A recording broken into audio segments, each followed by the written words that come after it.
Using Pocketguard for couples is a great way to manage finances together and achieve financial goals. To get started, both partners need to download the Pocketguard app and create an account.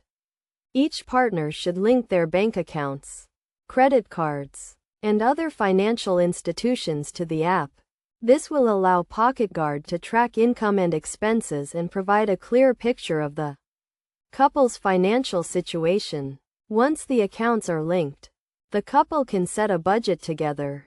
Pocketguard will automatically categorize expenses and provide recommendations for budgeting. The couple can then adjust the budget to fit their needs and financial goals. It is essential to regularly review and discuss the budget to ensure both partners are on the same page. Pocketguard also offers a feature called In My Pocket, which calculates how much disposable income the couple has after accounting for essential expenses. This feature helps the couple make informed decisions about discretionary spending and savings. The couple can also use Pocketguard to set financial goals, such as saving for a vacation or paying off debt.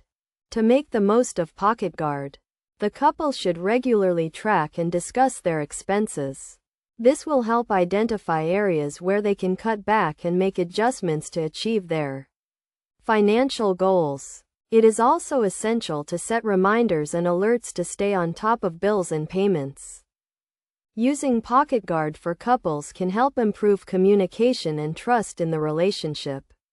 By working together to manage finances, the couple can reduce financial stress and achieve financial stability. It is essential to remember that managing finances is a team effort, and both partners should be involved in the process. By following these steps and using Pocketguard effectively, couples can take control of their finances and achieve their financial goals. Regularly reviewing and discussing the budget, tracking expenses, and setting financial goals will help the couple stay on track and build a stronger financial future together.